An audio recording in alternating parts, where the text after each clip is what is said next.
The Greatest Promise Ever Made. Part 3. Welcome back to this video series, The Greatest Promise Ever Made, concerning some of the prophecies of the Messiah and the related fulfillment that had been accomplished by Jesus the Christ. Now, if you have not seen part 1 and 2, I will leave a link to them down in the description area below.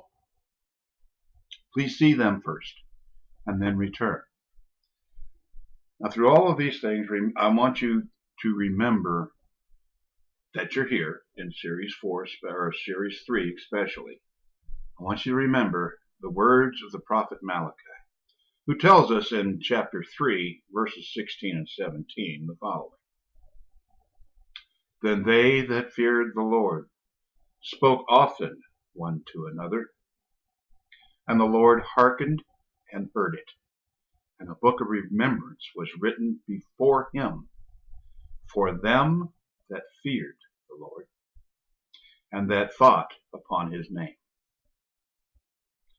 And they shall be mine, saith the Lord of hosts, in that day that I will make up my jewels, and I will spare them, as a man spareth his own son that serve him. And now, with that in mind, let us begin in the prophecy that foretold the birthplace of the Messiah. From the book of Malachi, chapter 5, verse 2, we find, But thou, Bethlehem Ephratah, though thou be little among the thousands of Judah, yet out of thee shall he come forth unto me, that is to be ruler of Israel, whose goings forth have been told from old, from everlasting. Now, as a matter of history, we pretty much realize that Jesus was born in Bethlehem, but it was due to circumstances, as is explained here in the book of St. Luke, chapter 2, verses 1 through 4, where it reads, And it came to pass in those days, there went out a decree from Caesar Augustus, that all of the world should be taxed. And taxing was first made when Cyrenius was the governor of Syria. I'm going to break there just for a minute. Now, Luke tells us when taxation of this nature began in Syria, lands of Ashur, which covered a great amount of territory at this time, from Babylon all the way down into Egypt. And Rome was no exception. They go, that's a good idea. But let's get back to the scriptures. Oh yeah, I failed to mention there too that Syrians were Babylonians, and the Babylonians were Ashurians, which were and still are in constant conflict with Israel. Let's get back to the scripture now. And all went forth to be taxed, every one unto his own city. And Joseph also went up from Galilee, out of the city of Nazareth, into Judea, into the city of David, which is called Bethlehem, because he was of the house and the lineage of David. And we find this in Matthew chapter 2, verses 1 and 2, where it reads, When Jesus was born in Bethlehem of Judea in the days of Herod the king, behold, there came wise men from the east to Jerusalem, saying, Where is he that is born King of the Jews? For we have seen his star in the east, and have come to worship him. This is also recorded in the book of Luke, in chapter 2, verses 5 through 7. Now, there is a matter of extended interest here concerning the second part of the Micah prophecy that I read before, where it reads specifically, Whose going forth have been from old into everlasting. I want to cover this here, because we only need to see the witness of St. John in chapter 1, where it reads, "In the beginning was the Word, and the Word was with God, and the Word was God. And the same was in the beginning with God. All things were made by him. Without him was not anything made that was made. In him was life, and the life was the light of men."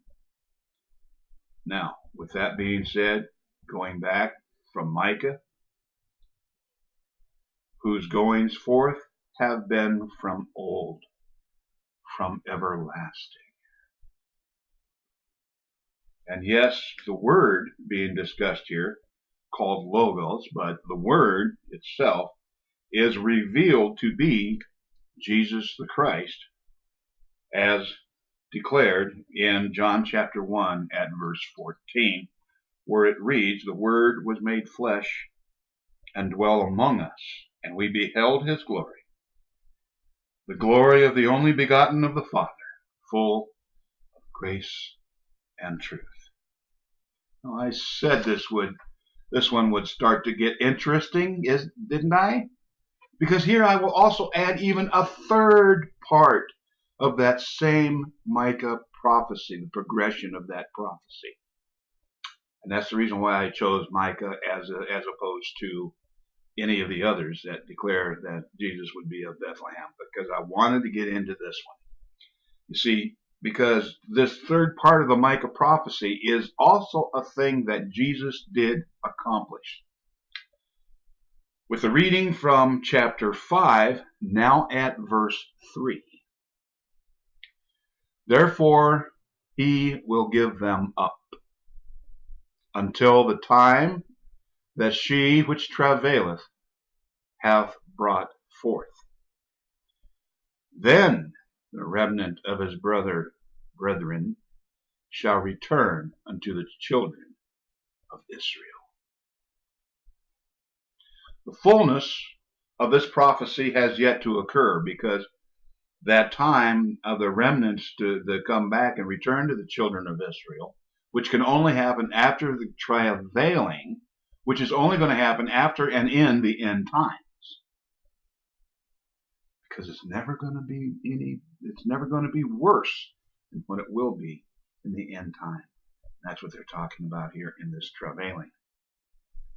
Now, but it begun because it was declared to them to be in effect by Jesus himself. This is witnessed for us in Luke chapter 13, verses 34 and 35, when Jesus is quoted here by the witness, "O Jerusalem, Jerusalem, which killest the prophets, and stone them that are sent unto thee. How often I would have gathered thy children together, as a hen doth gather her brood under her wings, and ye would not. Behold, your house is left unto you desolate.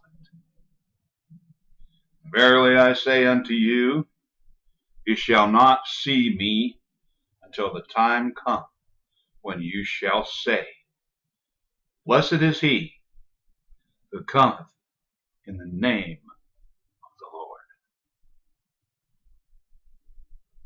This is also quoted by the witness of Matthew at chapter 23, verse 38. You see, Jesus the Messiah was pronounced this judgment of Judah and was prophesied, 800 or more years before his birth, and gave the only condition whereas this separation would be lifted. "Ye shall not see me until the time come when you shall say, Blessed is he that cometh in the name of the Lord." Now let's get on back to that prophecy as to the events surrounding the birth time of Jesus as the Messiah. For this next one, it comes from the Old Testament, Jeremiah, who was a prophet in Babylonian captivity, where it reads in chapter 31, verse 15, "Thus saith the Lord, a voice is heard in Ramah, lamentation and bitter weeping, Rachel weeping for her children, refused to be comforted for her children, because they were not." Ramah was a city far from Jerusalem. So it means it would be a widespread event if the sweet weeping is heard in Ramah. How did that happen?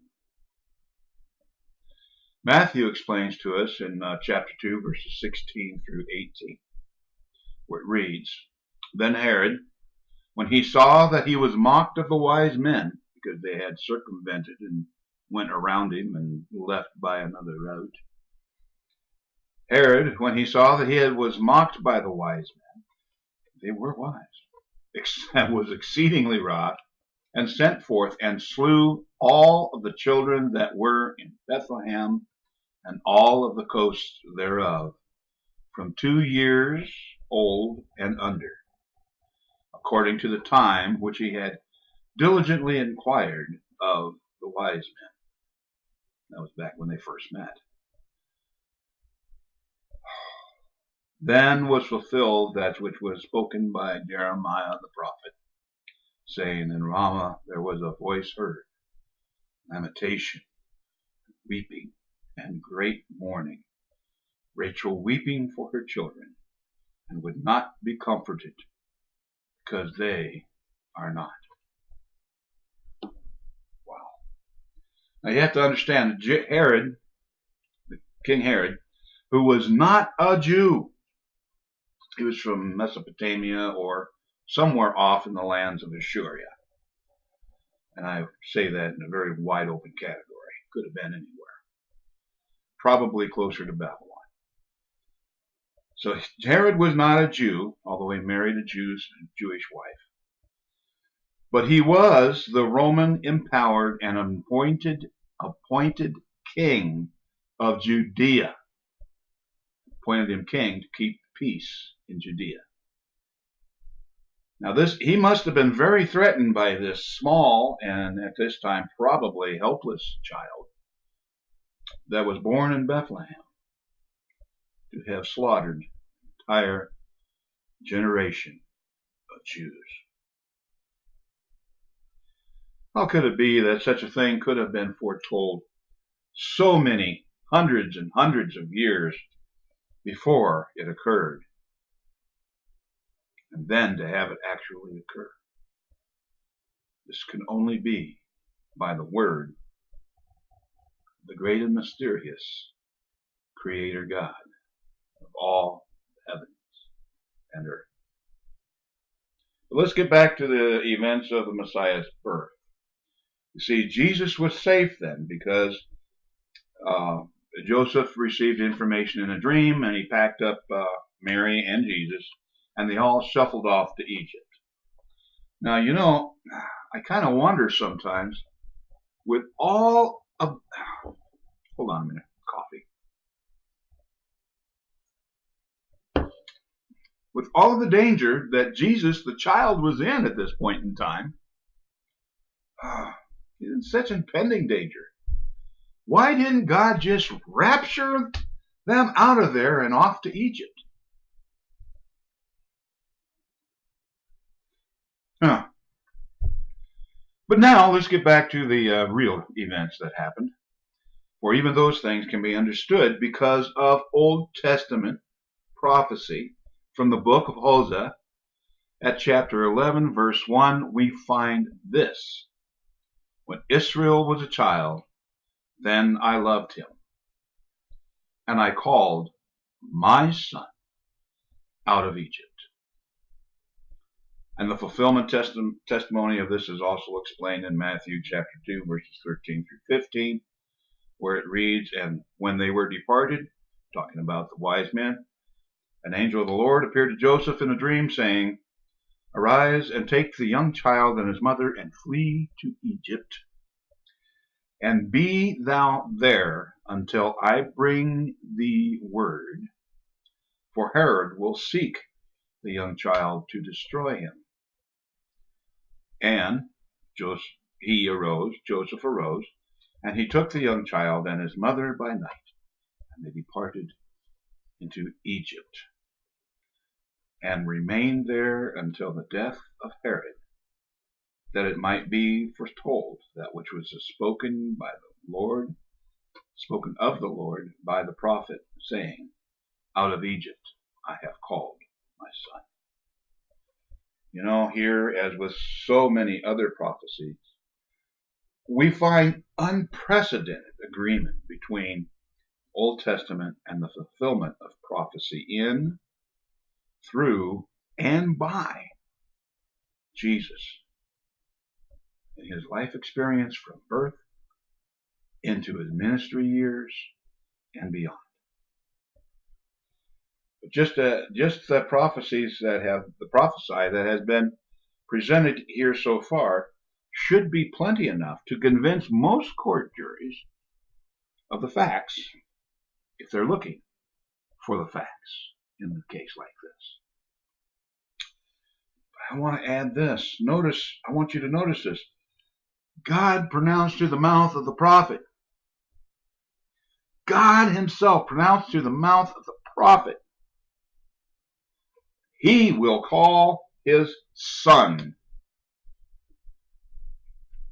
He named what we refer to Jesus as today, Son of God.